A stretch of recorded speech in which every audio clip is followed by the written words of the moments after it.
Welcome everybody to Current Climate. This is another special edition. I'm your host, Brennan Carroll. This is my co-host, McHenry Brewer. It's been a while. Yeah, it has been. It's been. Hey man, we haven't seen you guys since last year. Yeah. So the radio station, before we get into this, the radio station's been a little finicky. I still haven't had my radio show yet this semester, so we're just going to be recording. We're just going to be recording once a week. I think that'll just be better for all of us. On our own time schedule, too? Yeah, exactly. On our own time, and we'll probably upload on Tuesdays. Maybe we'll even record more. We might even have interview segments because, as you guys can see, we have new audio equipment. We have these tiny little mics right here, these lapel mics, which were gifted to me by my parents for Christmas. So thank you, Mom and Dad. It's very useful. It's much cleaner than the one microphone that we had to share the last time. Yeah, bro. We had to hover over it. Yeah, that was rough. But we have an awesome show for you guys today. I don't know if we should do a disclaimer. I don't think it really matters on BlueTube because it's already on the description. So we'll just get right into it. Yeah, so a lot of things happened over Christmas break. The most notable probably, well, we'll go over a lot of things, but I guess we'll start with the most notable thing, which was Venezuela. Operation Absolute Resolve, right? So in the middle of the night, we took the Venezuela, sorry, still coughing. I wasn't supposed to be coughing this long. But anyway, we took President Maduro from Venezuela. We took him, and now we arrested him and we're gonna put him on trial. So we're gonna talk about that right now. So what are your thoughts? Well, honestly, I think it was perfectly executed. I mean, we went in there, we didn't waste any time. Oh, how long did it take? It was short. Not right? long. Yeah, it was pretty short. I just heard banging. I don't know what that was about. Yeah, I just heard banging too. Let me take a quick look here. Oh boy.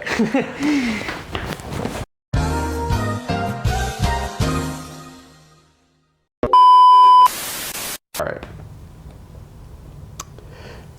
Hey guys, Michael Cody here. I'm sorry for the interruption in McHenry and Brennan's show just now. That was me coming back from class. That banging that you heard, I did not mean to interrupt. I'm very sorry. Bro does not use a key. Bro does not use a key. Bro, keys are overrated, man. You know, keys are kind of overrated, but you know, yeah. Oh, I didn't mean to interrupt you guys. I'm sorry. Yeah. I love you though. I hope you love me. That's good. You should come on, bro. You think so? Yeah, you should come on, dude. I should, man. I've been really busy lately. You know, had a lot on my mind the last couple weeks, really. But you know, if there are positive reviews about me, people want me to come on, Bet. I'm open. You know? I'm gonna start botting the comments now. Really? Yeah. Hey, man. Bet. Whatever the people want, I'll give it to them, you know? Bet. But no, I think it's perfectly executed. Yeah. Precision. We went in, we went out. Yeah.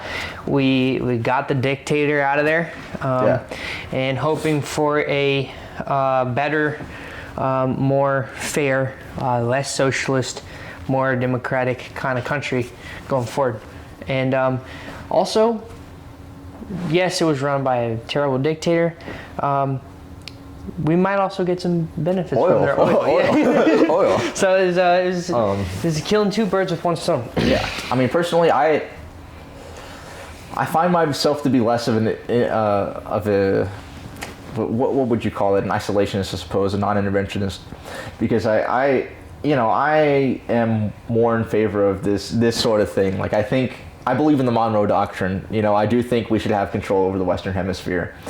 And I thought that was beautifully executed. It was like pretty much bloodless. We didn't lose any soldiers, right? Yeah, we didn't lose anybody. I think there was one injury, but I don't think there was, nobody got killed. Okay. And that injury part might have just been a rumor, but like if you read like the reports for the Venezuelan, like the actual soldiers, like they're talking about like they just came in out of nowhere and like there was a sonic weapon that was making our like ears bleed. Yeah. Or he said ears or noses, I can't remember. But either way, I mean that's like Beautiful. No critiques. And as soon as that happened, from like there's videos of this whole strike happening and everything, and Maduro getting captured, and the people cheering in Venezuela. Yeah. I mean, that was an operation to help the people of Venezuela, and most people. I mean, he was not at all liked or in that country. Absolutely not. So. Yeah. So I think that was brilliant. On the topic of, I guess it would be sort of national security, national interests. I think that's still along the same lines.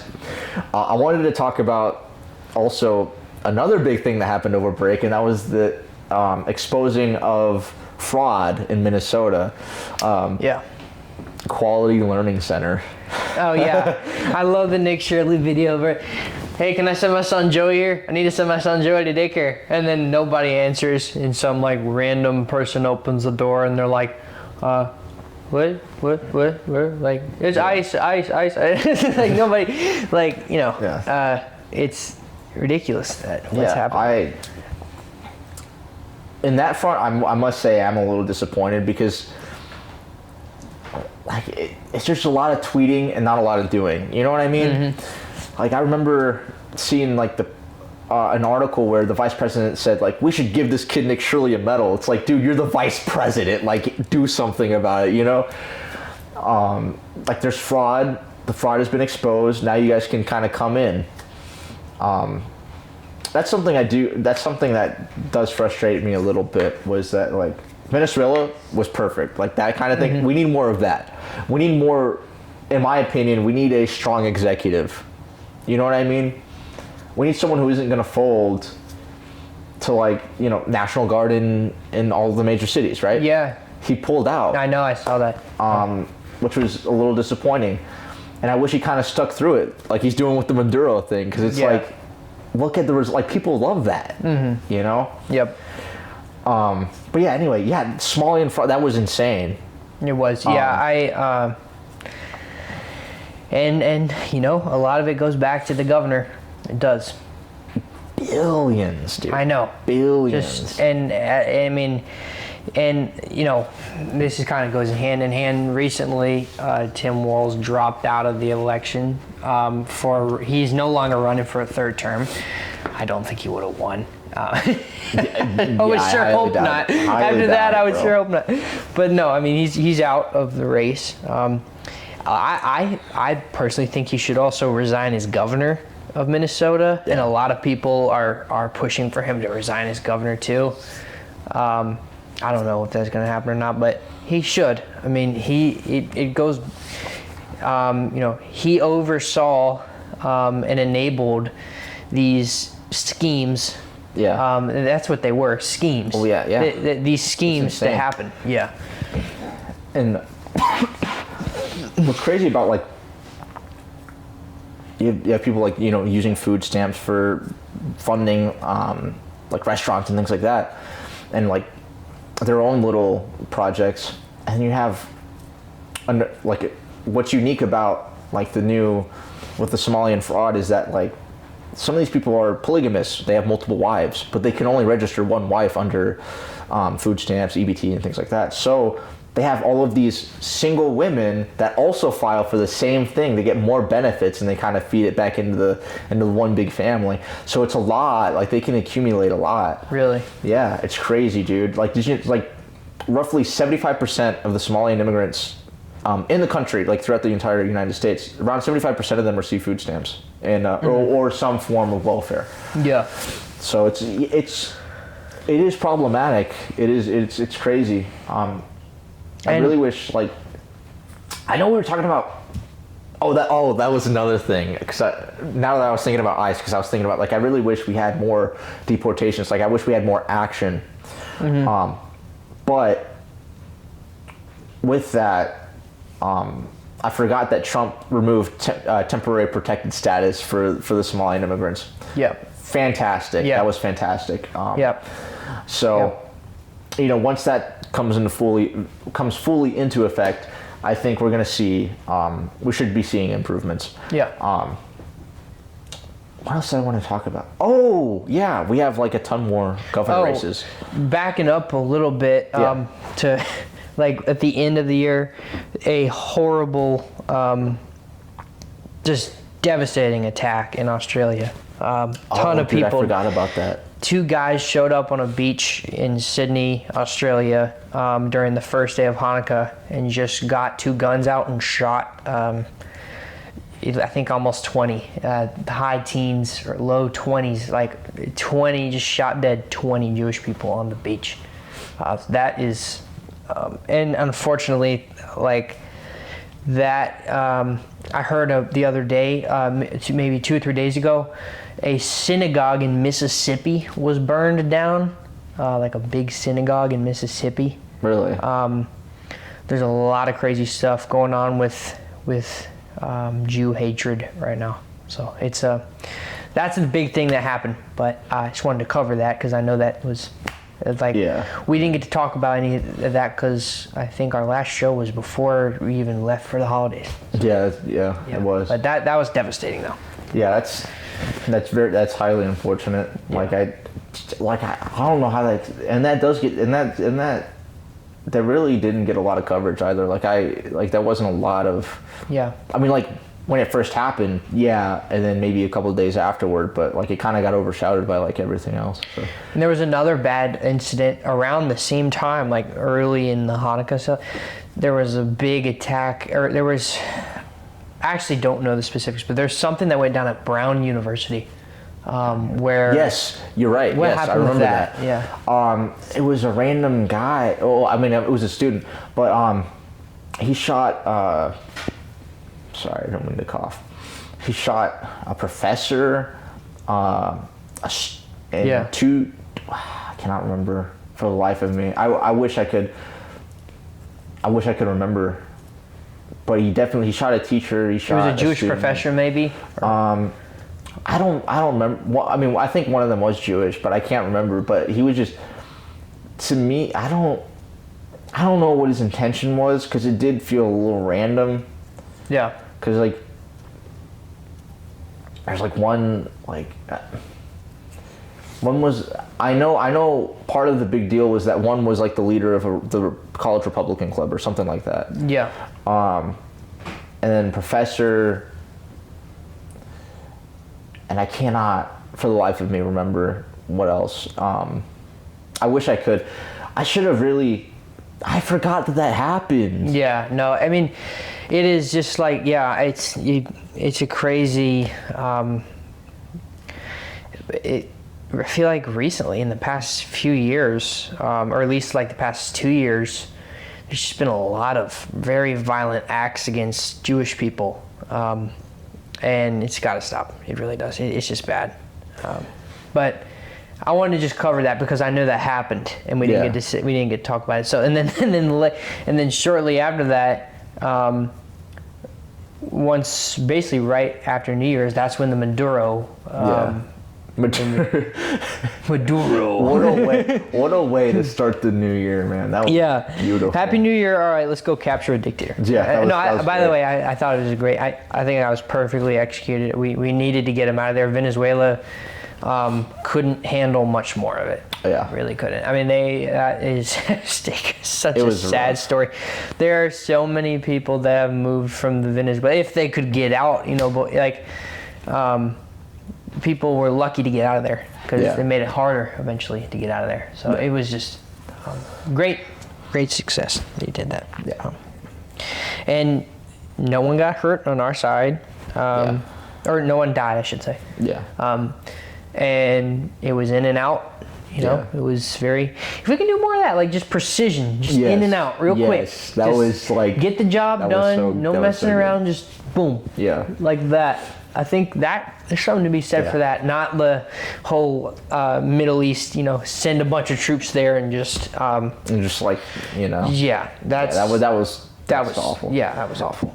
Yeah. But yeah, I love that, and I don't understand what the complaints are really from, because a lot of the problems people are purporting to have, I don't think that's the real issue with it. I think it's just that it's Trump that did it, because a lot of these figures that are speaking out against this, what happened here now, they were speaking out against Maduro a while ago. Yeah. So I think it really is a Trump thing. But what they're trying to claim is that it was unjust, like he shouldn't have done it because you're supposed to go to Congress to declare war. Technically, that's true, but there's two problems with this. One is, if you're doing a covert operation, you don't need Congress talking about it publicly on C-SPAN. Yeah, no way. Then we would have been in far more trouble. We probably would have had casualties if we ended up formally declaring war. And then another thing is, like the second part to this is, when was the last time we actually declared war? Right, exactly. Like we didn't declare war in Iraq. I don't think Trump Iran. will declare war. Yeah, I mean, nobody will declare war. Yeah, exactly. They haven't since World War II. Yeah. So, I guess the Vietnam War didn't exist. I mean, Yeah, I guess that just never happened. yeah, I guess the Korean War, the Vietnam Yeah, War. Trump. So this is the second time that Trump has done a very effective military, or maybe more than the second time, but like over the summer when when he did the attack on Iran's nuclear facility. Yeah. Like same general thing, like in and out, really quick, just kind of do it, objective, solve, dip. Yeah. So I mean, it's the same type of thing, not the same thing, different objectives, different country, different thing, but like it's less of a like a thing where you send a bunch of Trump's troops to Afghanistan and you just let them just rot over there and just cause a bunch of that is just like that's crazy, dude. I'm glad that that's finally out of style. That's out of fashion, it seems. So that's good. Yeah. Right. We talked about Tim Walz resigning. So, who's running on the Democratic ticket? Okay, so I heard some rumors about Amy Klobuchar. Okay. Yeah, that wouldn't. That's not any better than Walz. I'll tell you that. Not any better than Walz. So what's your platform and stuff? Like, what's your focus? I'm looking at the other side, honestly. I'm looking at on who's running in the Republicans, and I know we have the MyPillow, Mike Lindell, CEO of MyPillow. I think also Scott Jensen, who ran against Governor Walz when he was getting reelected. He ran against Walz. I really liked Scott Jensen. He ran against Tim Walz in 2022, but lost. During the red wave that never came. I remember 2022. Right. Bro. Yep. I was so dude. Yeah, no, dude, that was unfortunate. That was bleak, man. That was bleak. Although they did flip the Senate that year, didn't they? They flipped the Senate back. I think so. Yep. But it was like, that was rough, man. Yep. Yeah, that was bad. But anyway, let me actually pull up a list here. Let me look at both sides actually. Who's running on the Democrat and Republican side of the Minnesota governor race?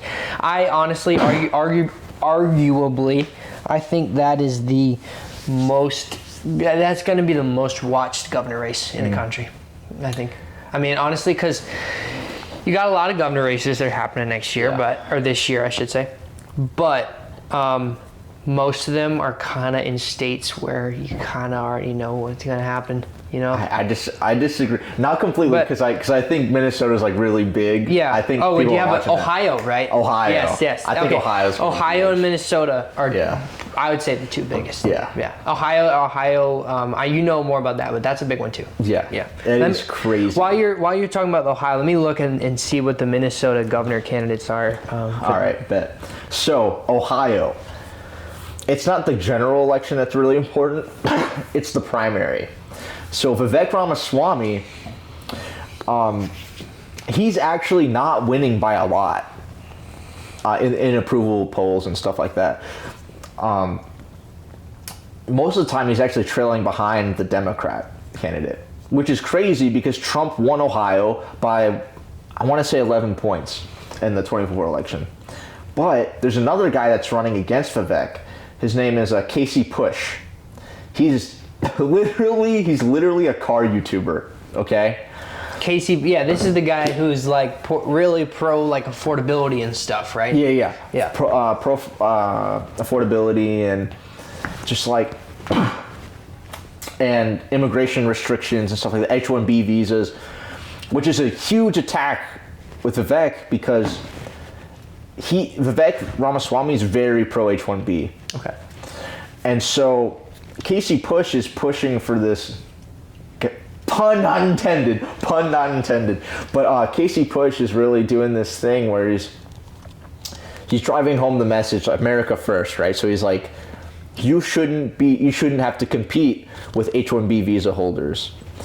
And he's dredging up like old clips and old like pieces and old like tweets and stuff from Vivek from last year.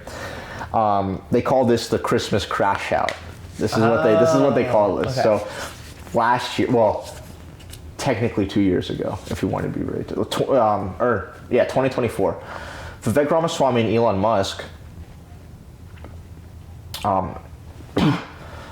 they were like complaining to the voter about Trump's voter base because Trump, Elon, Vivek, they were talking about H-1Bs. They're like, oh yeah, we want a lot of H-1Bs and all this other stuff. And the base was like, no, that's unacceptable. We don't want that. Americans first. We want more restrictions on immigration, including H-1B visas and other visas like that are about the workplace. There's a couple other ones, but H-1B, normally when people say H-1B, like everybody knows what you're talking about. They're talking about generally work visas. Mm-hmm. So, is that what that is? A work visa? Yeah. Okay. There's all sorts. There's like different kinds. It's basically not a citizenship, but it's a temporary thing that allows you to work in the United States. Basically, is that right? Sort of, but if you work there for a certain number of years, it's like a path to citizenship. Path to citizenship. Okay. Yeah. Gotcha. But with that, so H-1Bs are tied to companies. So what that means is if someone comes from overseas to work at a company with an H-1B visa, they cannot leave that company and find another job. Okay. They're tied to that company. Tied to the company, okay. So that means corporations can kind of pay them cheaper.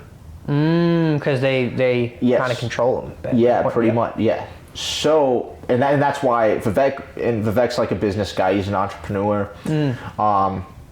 And there's some things about, I don't want to get into that too much because then we're kind of getting into like conspiratorial grounds.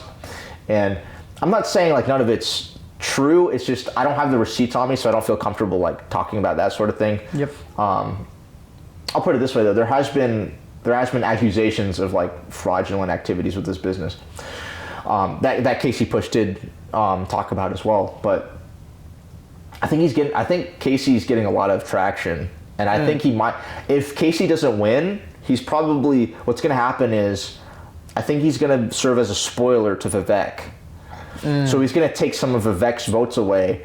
So if Casey doesn't win, I'm pretty sure the Democrat candidate's going to win. I don't even remember her name. So Casey is what party is? He's a Republican. So he's trying to beat him in the primary. So he is okay. So he's trying to be in the Republican candidate for the governor. Okay. Yeah. And you got to sort of probably expect whoever wins that will win the election. Whoever wins the Republican primary. That's what you would think. But yeah, Vivek, like specifically Vivek. Yeah. He's been like trailing behind the Democratic candidate. Okay. So he actually might flip Ohio. So it might actually turn blue because of Vivek solely. Because Ohio is normally kind of a swing state. Yeah.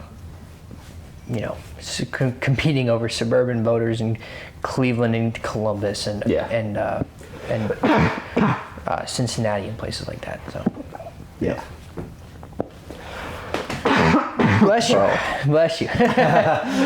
But yeah, no, that is really interesting. I did not know about any of that really until you started talking to me about it the other day. Yeah. Yeah. And there's another guy in Florida. That's also a crazy race because, of course, we all know Florida is like this stronghold Republican. So is DeSantis not running again? Okay. He's not running. So they probably have term limits down there, right? 2 terms? I don't know. States vary about their term limits. Some states, like, I don't even think Minnesota has a term limit. I know Georgia has a term limit. It depends, but DeSantis is not running. Yeah, he's not running. Okay. So for the primaries, we have Byron Donalds and John Fishback. You told me about Fishback, yeah. Yeah. Mm-hmm. So Byron is standard conservative, and I mean there's not a lot to say really. He's standard conservative, really, like mainstream conservative. And this is a primary thing, right? Yeah, primary. And then John Fishback, he's like the more like, he's sort of like Casey Push. So he's like he's pushing the immigration thing. He's actually, I'll tell you some of the things he's been doing, or he's been proposing. So he proposed a 50% sin tax on OnlyFans. Oh, really? Yes. A sin tax. So half of an OnlyFans, if an OnlyFans model's based in Florida, half of her revenue goes to the government. Half. I thought you said 15. No, 50. Oh, 50. Oh 50. My gosh. Wow. That's crazy. He's very like Christian, so like that's his whole platform. Yeah, it's like that's Christian. Fishback, right? Yeah, Fishback. Yeah. Oh, yeah. Very extreme. Yeah. People are not going to want to get behind that, that's for sure. You'd be surprised, man. There's been a shift, especially in a Republican stronghold like that. Yeah. Because Florida's, at this point, it's pretty safe to say Florida's a red state, right? For sure. I mean, it's gone red the past 3 elections, and it's just been moving more and more that way. It's just a red stronghold. Yeah. It really is. Yeah. So, yeah, I'm kind of pumped up about it. I'm not going to lie. Like a 50%, because you can't ban it. Based off of some technicalities with the Supreme Court, you can't really outright ban pornography because it's a First Amendment violation. Yep. I myself, I am a Christian. I'm perfectly fine with the sin tax. Anything to disincentivize it. Oh sure, yeah. I'm just thinking. So with Florida, just due to the nature of, So actually, now that I think about it, this sin tax, it doesn't affect the consumer at all. No, not at all. Okay, well, people would vote for that. Yeah, people would definitely. So, yeah. Because, I mean, I'm just thinking because, there's not that many people that are OnlyFans models. So, you know what I mean? For people that are going to vote in an election, how many of them are OnlyFans models? A tiny percentage, right? Or at least a very, very not. In my opinion, it's not going to be like a big enough. Yeah. As I'm rethinking this now, it wouldn't be a big enough number. It wouldn't really affect. It wouldn't affect anything. And you know what? It might actually be popular. With a lot of people. Yeah, at first I'm thinking 50% people are gonna not like, but then now I'm thinking about you know what, this doesn't affect the consumer at all. People will probably actually get behind this for sure. Yeah. So So and he's gonna try to ban interest rates for loans down there too. Yeah, and they don't have income tax, is that right? Yeah. Okay. I'm pretty sure they're one of the. I think so. Because they got a lot of New Yorkers and stuff moving down there because they don't want to. They want to take advantage of no income tax. So. But yeah, dude. Yeah. I'm excited for that one. I'm not gonna lie. I'm really excited for that one because I'm originally from Florida, so it's it's good to see when I left it in elementary school, it was still kind of swinging. Yep. It was left leaning, and then. And then I leave, and I'm still rooting for Florida, Yeah, absolutely. It's been amazing what's been going on down there. Well, I love Florida actually, especially Northeast Florida, around the Jacksonville area. Yeah. that like northeast coast. I love all of Florida, but especially that area. Big Jaguars fan, everything. So, and so I think it's a great state, and I actually was a big fan of Ron DeSantis' guy. I thought he did a great job, especially during COVID. He did a great job during COVID, and so. Yeah, I think it's really good what's happened down there politically over the last 5 years or so, 5 to 10 years, over the last decade really. I think that it's basically considered a safe haven for people that don't want income tax, people that just want it's a rejection. The whole state is a rejection of taxes, wokeism. It's just a free kind of place where people sort of escape to. Yeah, that's a good thing, but it's also a bad thing. Yeah, you don't want to keep concentrating your numbers. Mm-hmm. That is one problem. It's getting pretty crowded down there. It's really its population's booming. Not just that, but if you get a lot of people that are like-minded, and this is why, and this is more of like a, what's the best way I can put it? This maybe not a moral thing, but maybe it would be better for people if they all live with like-minded people. That's true. But when we're talking about political strategy, and we're also talking about if we want to transform the nation, right? If we want real change, on a national scale, we cannot all flee to one place because of our voting system. Yep. See, I completely agree with you. Yes. Because of this electoral college, we kind of do have to disperse just a little bit. We do have to disperse, though, enough to actually obtain some form of political power. I agree with you. I do. Dude, there's some crazy things going on in California. That was so random. Yeah, I mean, there's always crazy things going on in California. But what is the recent? The recent one? I don't doubt it at all, though.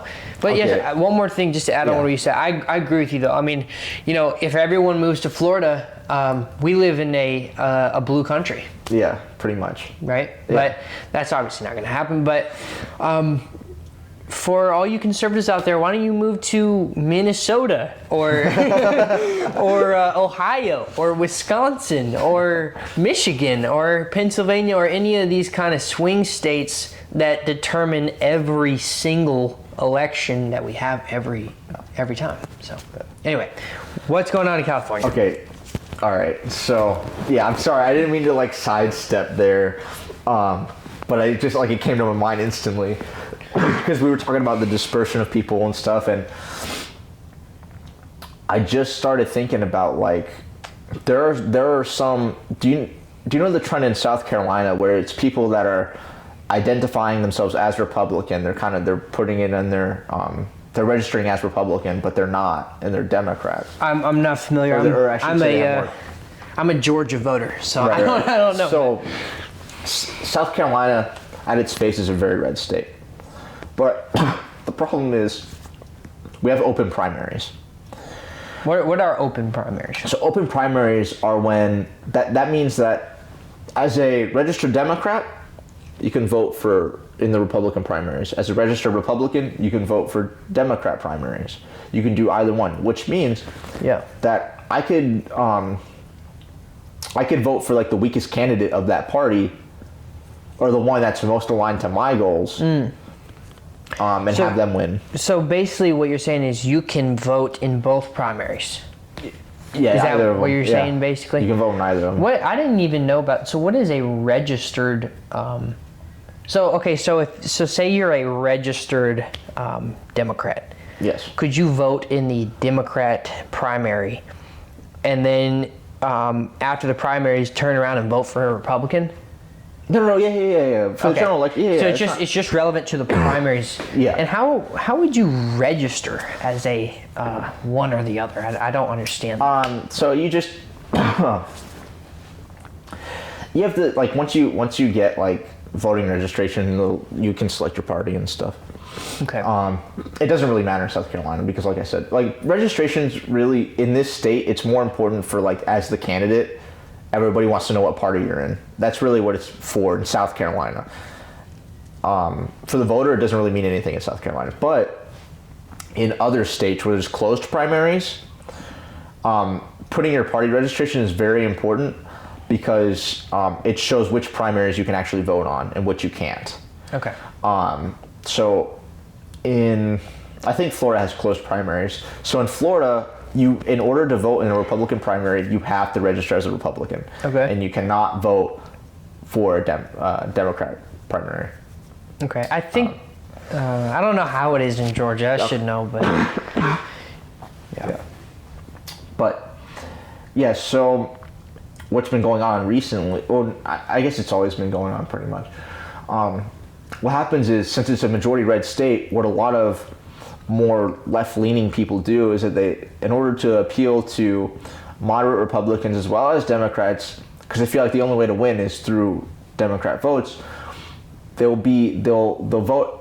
I mean, they'll register as a Republican, but they'll be more Democrat. And a lot of people, what they're betting on is a lot of people not really paying attention. Rhinos. Yes, rhinos, Republican in name only. Yeah, you taught me that term. Yeah. I kind of like that though. That's But there's been a recent development.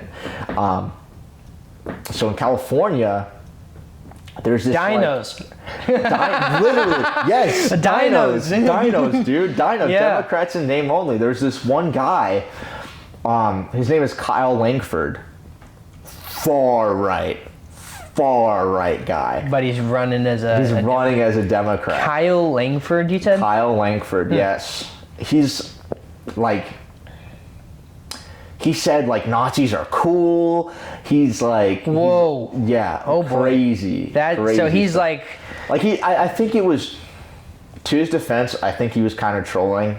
Okay. But I don't know enough about him as a person. Yeah.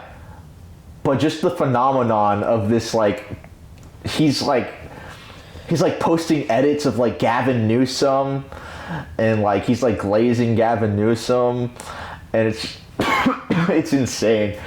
And wait, so he's supporting Gavin Newsom, or is he running against? So there's this thing that's kind of going around. Or is Gavin Newsom? Is he running for governor, or is he running for governor re-election, or is he running for president? He's probably going to go both. Okay. Okay. So, okay. So sorry, yeah, no problem. I had confirmed that. So the thing with Gavin Newsom is like there's this thing going around. So it's sort of like a way to like, how do I explain this? So there's sort of an internet beef going on. There's like an internet drama. There's like two different groups of people. So one group is like very focused, like very, very like, I guess there's really no other way to put this. There's like straight up racist, like racist. Yeah. And then there's like another group of people that are like just rejecting woke ideas and things. Or I don't know what the proper term is, but they're not like, there's no racial hatred or anything else like that. Yeah. They're more pragmatic. Yeah. And they're not really like, they're not into racial hatred or anything like that. There's still immigration restrictions and things like that, but they're not to that level. Right. So these guys that are like real like racist or whatever. Yep. They're very focused on like aesthetics and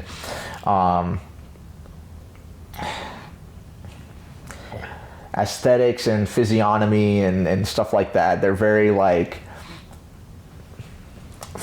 esoteric. I put that in quotations. Not really. You're using some big words here. Okay, you might have to like break it down physiognomy. for me. Okay, so physiognomy is like the study of like how one looks and in relation to how they behave. Okay. So like certain people might have like an archetype based on how they look, and that's not even necessarily about race, but it can also be about race. Okay. But it's mostly like how your eyes are aligned and your nose and facial structure, things like that. And so like they're very like physiognomy means everything and aesthetics means everything and stuff like that. So like this other group, what they did was they started like in a mocking way, sort of. They started like posting these edits of Gavin Newsom, and they started like being like, yeah, I love Gavin Newsom, bro. Gavin Newsom's a chat. Like, it's sort of a joke because like these like super racist guys, they're like, for some reason they're backing JD Vance. They're backing JD Vance for whatever reason. So like the joke is like, you say you're racist, and you're like, you say you're like so focused on aesthetics and stuff like that. Why don't you vote for Newsom? Like the logical conclusion would be vote for Newsom because he's like, oh, look at him, he looks like Patrick Bateman. You know what I mean? Like it's like so it's sort of like a joke, but it's like calling out the hypocrisy of like these guys. Like by your own conclusion, if looks mean everything, you'd vote for Newsom. Like so that's sort of what's going around.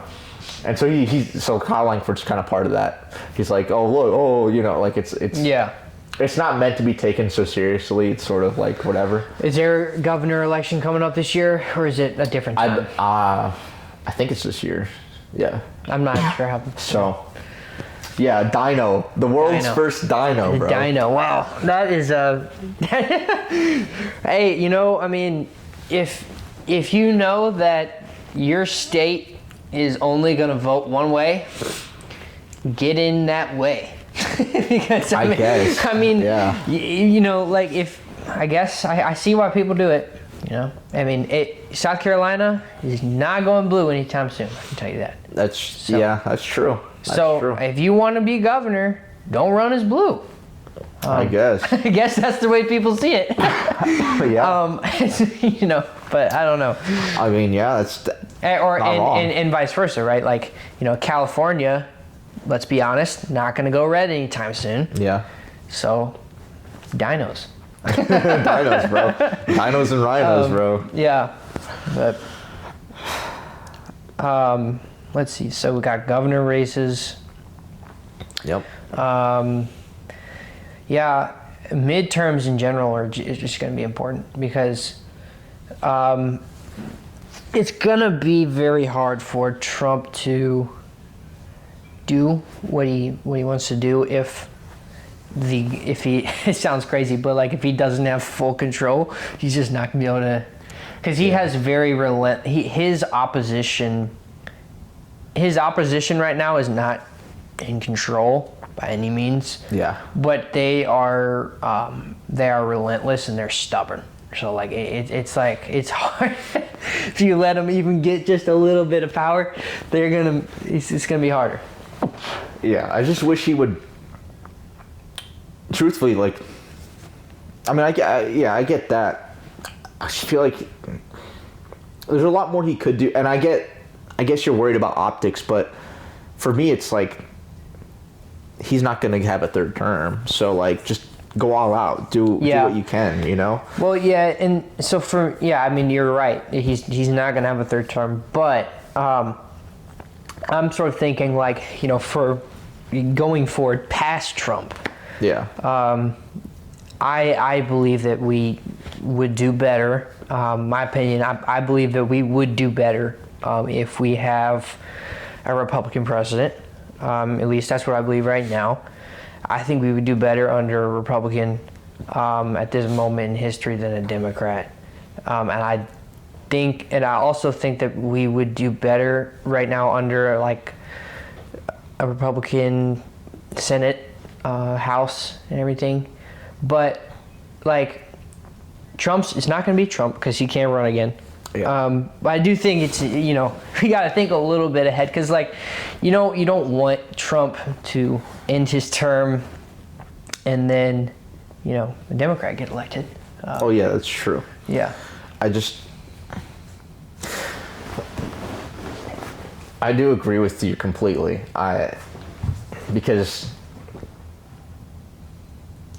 if a Democrat president were to get elected, I think a lot of things would happen, and I don't think any of them would be good. All of the progress, or all of the good things, I should say, that Trump has done, would likely be reversed, and probably like worse off. Worse off, yeah. So my thing is like, and this is the tricky part with the way our I mean, the way politics is in America is that, in a way, although we're supposed to be the ones like pandered to, so to speak, in a way we're being extorted. In a way we're kind of not blackmailed. That would not be the right word. But in a way we're being extorted. We're like, we have to pick one or the other, which is a problem when we get to. Because I have a feeling that J.D. Vance is going to win the primary. To reasonable guess. Yeah. Because seems like he seems like VP he's going to be the guy going for it. Yeah. It makes sense.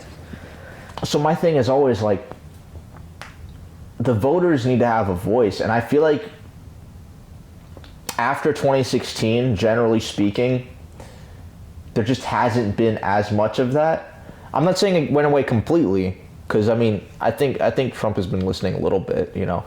I don't think it went away completely, but I think it's really I think it's fading quickly. And I think by the time we get to the next election, I think it's going to be a serious problem where we have the politicians demanding our vote and being like, "Hey, we're the best you have." You know what I mean? Yeah. And that leads to problems, because if we're not getting what we want from this candidate, we shouldn't be guilted into voting for them anyway, because, well, they'd be worse. And that's true. The other candidate would be worse, but we want the best. We want better. You know what I mean? Yep. So I don't know. I'm really anxious about that. You know. Yeah. Well, so yeah. I mean, here's the thing. Like, you know, it's not even that I'm like a diehard Republican. It's not even that, like, you know. But what I will say is this: like, in the time we're in right now, in this moment in history, I'm of the opinion that right now, like, the Democratic Party is just not. It's not safe for them to be in power right now. It's not what the Democratic Party is not what they used to be. They've changed. You know, they've really kind of gone off the rails. They have gone very, very far to the left. This isn't, you know, like early 2000s, 90s kind of Democrats. This is like, you know, these Democrats now they're really like, they're borderline socialists. They're very. It's not. Until the Democratic Party is able to shift into something more normal and more kind of less extreme, or unless they're able to sort of evolve into something that will actually, it is actually like a half decent leadership model, or like a something that people can actually get behind and believe in. Yeah. Then I don't think they're going to win. I also don't think even if they did win, I don't think they should or will win if they remain how they are right now. Yeah. Because right now they're just not safe. It's just not like going to be good. Yeah.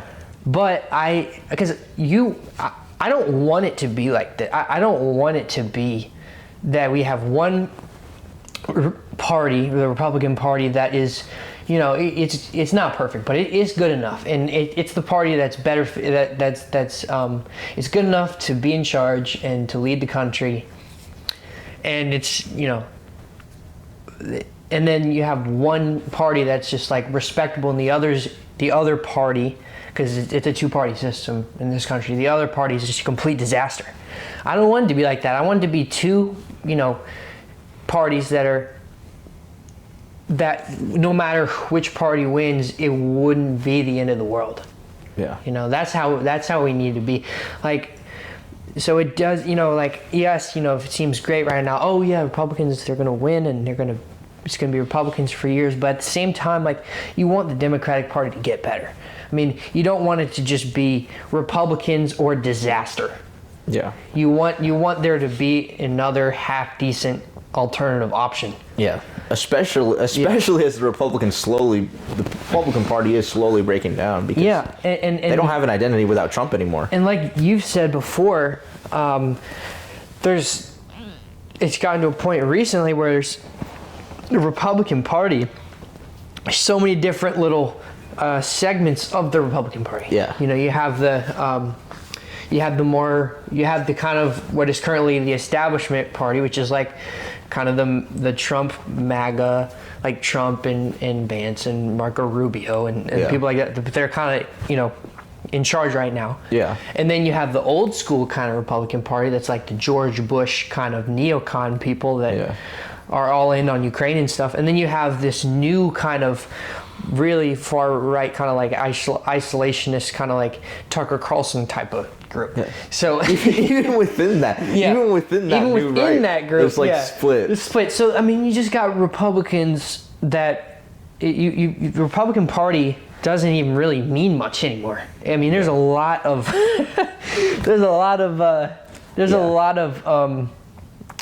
what do you call it? Factions. There's a lot, there's a lot of different segments of that group. True. But right now, you know, I think they are still the most. They are the party of reason, and they're the party of common sense. Yeah. It shouldn't be that way. It shouldn't be that there's one party that's good enough or half decent or whatever, and the other party is just a complete disaster. Yeah. You know, you can't. Both parties need to be at least fit to lead and good enough to have a stable kind of Western nation. Like both parties need to represent something good. Yeah. And right now it's not that way. So it's important. Like the Democratic Party needs to get better. It does. Yeah. I think ultimately, like, I'm gonna do it again. I did this last special edition where I talked about, I don't mean to sound like a Bible thumper or anything like that, but I do think that, you know, what made the Democratic Party and the Republican Party, what made them, I guess, respectable in the past was that these were both Christian organizations. Now, one was more ultimately our whole country was just more Christian, and the deterioration happened because here's the natural order of things, right? So you have the more progressive party and you have the more conservative party. Throughout America, eventually the conservative party does come around to the progressive party, but by that time the progressive party already progressed farther than that. And so really, conservatism has always sort of been just like playing catch up with the progressive party. It's just been a more moderate version of the progressive party throughout the entire history, pretty much. The problem is when the progressive party got hijacked around the 60s with the Frankfurt School. This was like post-World War II. What happened after Germany lost the war was we went in and we came to rebuild. And when we came to rebuild, Germany had this like progressive wave because of what happened beforehand. Right, yeah. So what it was a lot of experimentation, and it was a lot of like developing hypotheses about why fascism started, and this also led to a resurgence in Marxism, specifically critical theory and the inequality of people and how a disparity meant any disparity meant an inequality and things like this. And so a lot of our students went to Frankfurt, came back, and they started preaching this idea of critical theory. And this developed into critical race theory, critical queer theory, critical gender theory. And so it said all of these different disparities between races, between the genders, between sexuality, this was all because of some sort of systemic oppression. And this is what you see in... before I get that. And so this deterioration of religious institutions, for instance, because, these people are against people of certain sexuality, or really mainly the church was the first thing that was attacked, because the church, the traditional church, what do they say, right? Women cannot hold the pastoral role, and, homosexuality is a sin. These sort of things that were happening these new age people, they were like, whoa, that's not right. This is wrong. Because they kind of developed a different sort of mind, not a religious mind, but a secular humanist sort of mind, where it's where you're acting more on the non-aggression principle. That in the case of homosexuality and things like that, but also because there were studies. This is gonna sound so crazy, but part of like the theories behind fascism, things like this, were like having very restrained sexuality, and that's what led to fascism, because their theory was that the Nazi soldiers, they were repressed. I don't want to go so far into that, but that was part of that was part of their teachings from the Frankfurt School. Like, in order to combat fascism, we need all of these fluid sexualities and things like this. This is why, you know, the free love thing happened in the 60s, and you had just like the sexual liberation movement and all this other things that were happening. And this is why there was a lot of revolt against the church.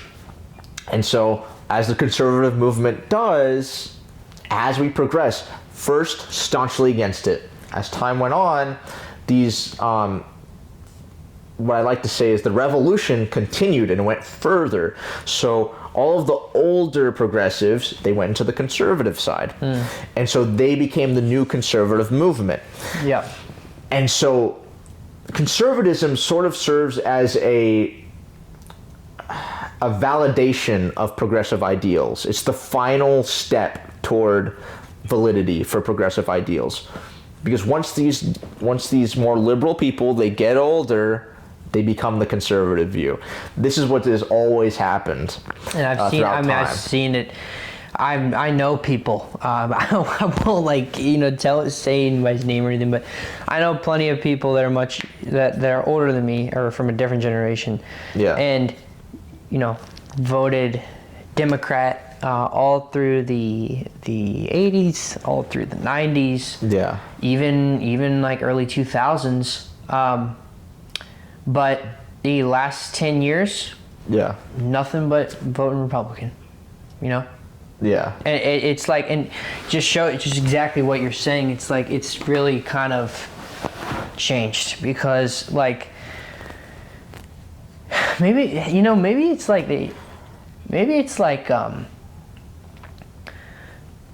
liberals and progressives, like they kept moving the goalpost, They want this and then they get that and then they want more and then more and then more, and then at a certain point they just have gone too far, and that we have been at that point for about 10 years now. Like, it's just out of control. It's just out of control. It is. Yeah. And so like, and it didn't used to be out of control. Yeah. So, what should happen, in my opinion, is they need to start losing some elections and saying, you know what, this doesn't work. Yeah. Like, I think eventually, I'm optimistic. I think what will happen is the Democratic Party in this country will say, like, you know what, we have lost, maybe like 10 years from now, they'll be like, you know what, we are not winning. We're losing election after election here. People are rejecting this idea. People think that this is not common sense. People don't believe in this. Yeah. We need to get back to the middle here. And we need to start doing something. We need to start, what do you call it? De-radicalize or whatever. We need to move to the middle a little bit, because like, they're going to just realize that people are not going to want this. Like, yeah, that's true. Yeah. But yeah, we are out of time now. It is currently 5:06. So we'll probably, I'm going to head back home, and then we have chapter at like 7. Hell yeah, bro.